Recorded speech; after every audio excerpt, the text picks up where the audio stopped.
You are listening to Of Books and Whispers, where you cozy into a comfortable repose while I read for you some of my favorite books.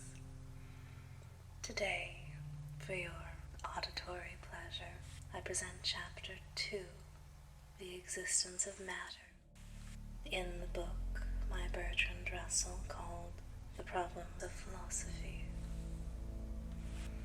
In this chapter, we have to ask ourselves whether, in any sense at all, there is such a thing as matter.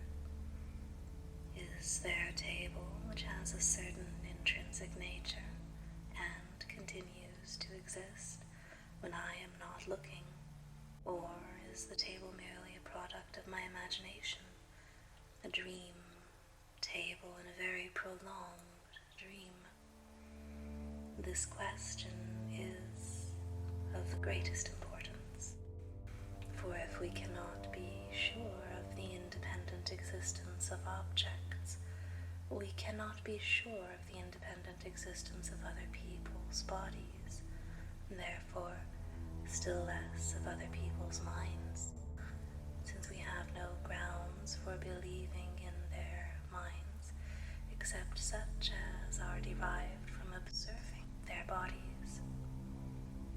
Thus, if we cannot be sure of the independent existence of objects, we shall be left alone in a desert. It may be that the whole outer world is nothing but a dream, and that we alone exist. This is an uncomfortable possibility, but although it cannot be strictly proved to be false, there is not the slightest reason to suppose that it is true. In this chapter, we have to see why this is the case. Before we embark upon doubtful matters, let us try to find some more or less fixed points from which to start. Although we are doubting the physical existence of the table, we are not doubting the existence of the sense data, which make us think there was a table. We are not doubting that, while we look, a certain color and shape appear to us, and while we press, a certain sensation of hardness is experienced by us. All this, which is psychological, we are not calling in question. In fact, whatever else may be doubtful, some at least of our immediate experiences seem absolutely certain.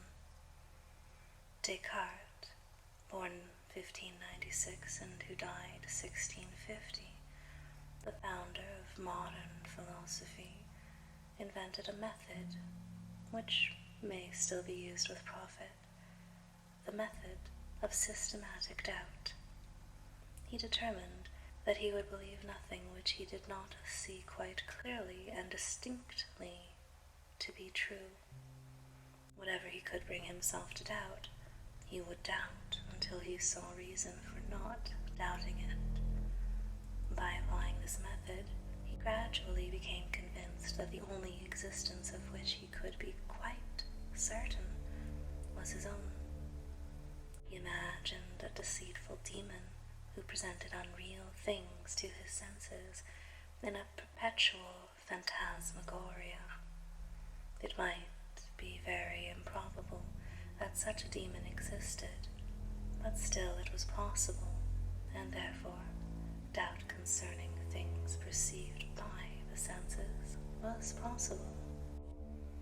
But doubt concerning his own existence was not possible, for if he did not exist, no demon could deceive him. If he doubted, he must exist. If he had any experience whatever, he must exist. Thus his own existence was an absolute certainty to him. I think, therefore I am, he said. Cogito, ergo sum. And on the basis basis of this certainty, he set to work to build up again the world of knowledge by which his doubt had laid in ruins. By inventing the method of doubt, and by showing that subjective things are the most certain, Descartes performed a great service to philosophy, and one which makes him still useful to all students of the subject. But some care is needed in using Descartes' argument. I think, therefore I am, says rather more than is strictly certain. It might seem as though we were quite sure of being the same person today as we were yesterday, and this is no doubt true in some sense. But the real self is as hard to arrive at as the real table, and does not seem to have that absolute, convincing certainty that belongs to particular experiences. When I look at my table and see a certain brown color, what is quite certain at once is not I am seeing a brown color, but rather a brown color is being seen. This, of course, involves something or somebody which or who sees the brown color, but it does not of itself involve that more or less permanent person of whom we call I. So far as immediate certainty goes, it might be that something which sees the brown color is quite momentary, and not the same as something which has some different experience the next moment. Thus, it is our particular thoughts and feelings that have primitive certainty, and this applies to dreams and hallucinations as well as to normal perceptions. When we dream or see a ghost, we certainly do have the sensations that we think we have, but for various reasons it is held that no physical object corresponds to these sensations. Thus, the certainty of our knowledge of our own experiences does not have to be limited in any way to allow for exceptional cases. Hence, therefore, we have, for what it is worth, a solid basis from which to begin our pursuit of knowledge. The problem we have to consider is this. Granted that we are certain of our own sense data, have we any reason for regarding them as signs of the existence of something else, which we can call the physical object? When we have enumerated all the sense data which we should naturally regard as connected with the table, have we said all there is to say about the table, or is there still something else, something not a sense datum, something which persists when we go out of the room? Common sense unhesitatingly answers that there is. What can be bought and sold and pushed about and have a cloth laid on it and so on cannot be a mere collection of sense data. If the cloth completely hides the table, we shall derive no sense data from the table, and therefore, if the table were merely sense data, it would have ceased to exist, and the cloth would be suspended in empty air, resting by a miracle in the place where the table formerly was. This seems plainly absurd, but whoever wishes to become a philosopher must learn not to be frightened by absurdities. One great reason why it is felt that we must secure a physical object in addition to the sense data is that we want the same object for different people. When 10 people are sitting around a dinner table, it seems preposterous to maintain that they are not seeing the same tablecloth, the same knives and forks and spoons and glasses. While the sense data are private to each separate person, what is immediately present to the sight of one is not immediately present to the sight of another. They all see things from slightly different points of view and therefore see them slightly differently. Thus, there are to be public, neutral objects which can be in some sense known to many different people. There must be something over and above the private and particular sense data which appear to various people. And what reason, then, have we for believing that there are such public, neutral objects? The first answer that naturally occurs to one is that, although different people may see the table slightly differently, still they all see more or less similar things when they look at the table. The variations in what they see follow the laws of perspective and reflection of light, so that it is easy to arrive at a permanent object underlying all the different people's sense data. I bought my table from the former occupant of my room. I could not buy his sense data, which died when he went away, but I could and did by the confident expectation of more or less similar sense data. Thus, it is the fact that different people have similar sense data, and that one person in a given place at different times has similar sense data, which makes us suppose that over and above the sense data there is a permanent public object which underlies or causes the sense data of various people at various times. Now, insofar as the above considerations depend upon supposing that there are other people besides ourselves, they beg the very question at issue. Other people are represented to me by certain sense data, such as the sight of them or the sound of their voices, and if I had no reason to believe that there were physical objects independent of my sense data, I should have no reason to believe that other people exist, except as part of my dream.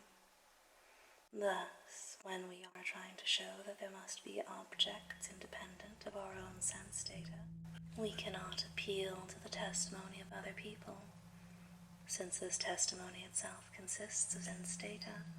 It does not reveal other people's experiences unless our own sense data are signs of things existing independently of us. We must therefore, if possible, find in our own purely private experiences characteristics which show, or tend to show, that there are in the world of things other than ourselves and our private experiences. In one sense, it must be admitted that we can never prove the existence of things other than ourselves and our experiences. No logical absurdity results from the hypothesis that the world consists of myself and my thoughts and feelings and sensations, and that everything else is a mere fancy. In dreams, a very complicated world may seem to be present, and yet, on waking, we find it was a delusion. That is to say, we find that the sense data in the dream do not appear to have corresponded with such physical objects as we should naturally infer from our sense data. It is true that when the physical world is assumed, it is possible to find physical causes for the sense data in dreams, A door banging, for instance, may cause us to dream of a naval engagement, but although, in this case, there is a physical cause for the sense data, there is not a physical object corresponding to the sense data in the way in which an actual naval battle would correspond. There is no logical impossibility in the supposition that the whole of a life is a dream, in which we ourselves create all the objects that come before us. But although this is not logically impossible, there is no reason whatever to suppose that it is true. And it is, in fact, a less simple hypothesis, viewed as a means of accounting for the facts of our own life, than the common sense hypothesis that there are really objects independent of us, whose action on us causes our sensations. The way in which simplicity comes in from supposing that there really are physical objects is easily seen.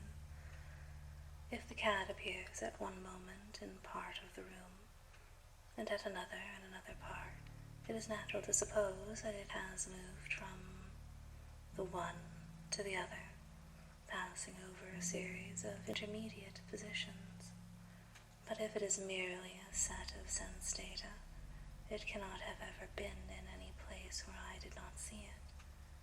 And thus, we shall have to suppose that it did not exist at all, while I was not looking, but suddenly sprang into being in a new place. If the cat exists, whether I see it or not, we can understand from our own experience how it gets hungry between one meal and the next. But if it does not exist when I am not seeing it, it seems odd that appetite should grow during non-existence as fast as during existence. And if the cat consists only of sense data, it cannot be hungry, since no hunger but my own can be a sense datum to me. Thus, the behavior of the sense data would represent the cat to me, and though it seems quite natural when regarded as an expression of hunger, becomes utterly inexplicable when regarded as mere movements and changes of patches of color which are as incapable of hunger as the triangle is of playing football.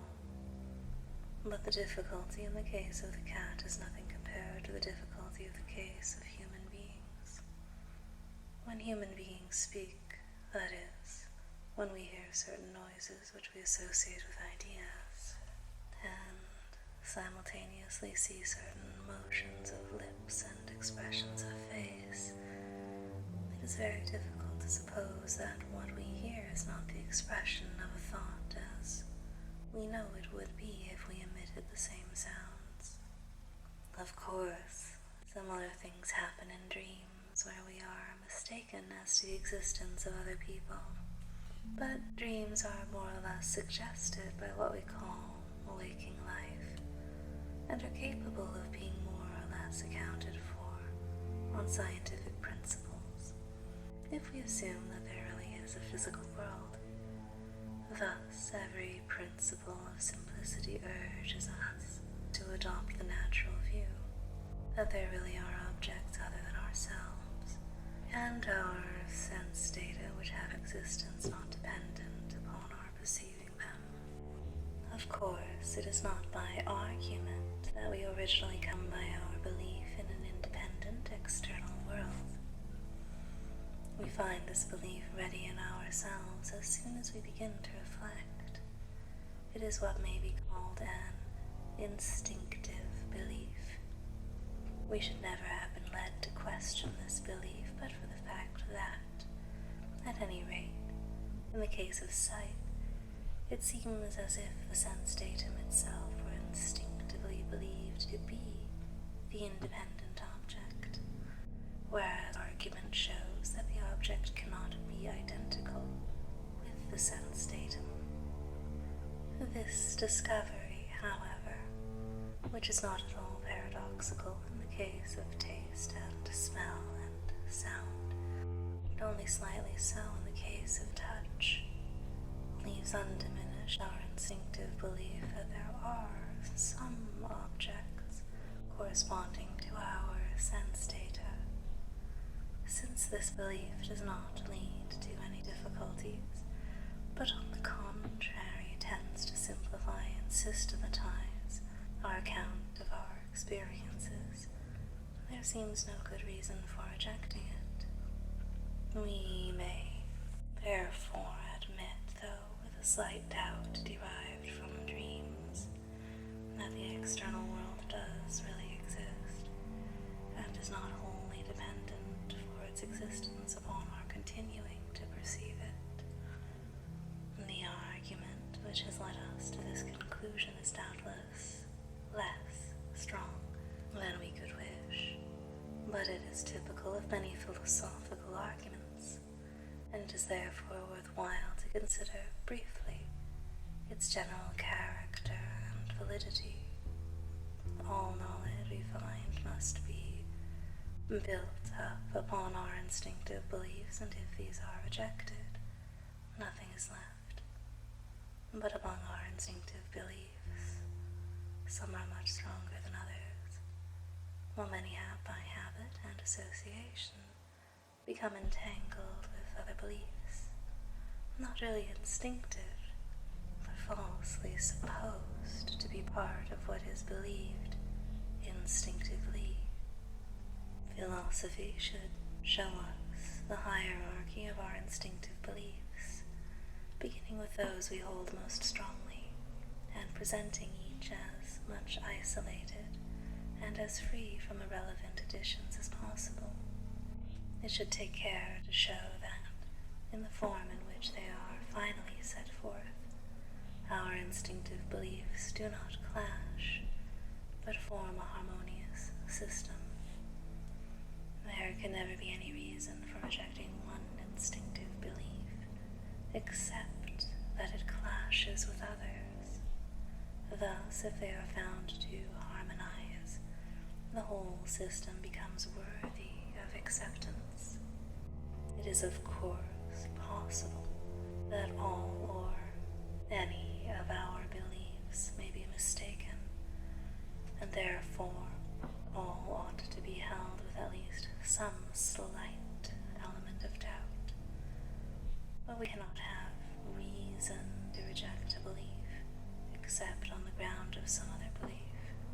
Hence, by organizing our instinctive beliefs and their consequences, by considering which among them is most possible, if necessary to modify or abandon, we can arrive on the basis of accepting as our sole data what we instinctively believe, at an orderly, systematic organization of our knowledge, in which, though the possibility of error remains, its likelihood is diminished by the interrelation of the parts, and by the critical scrutiny which has preceded acquiescence.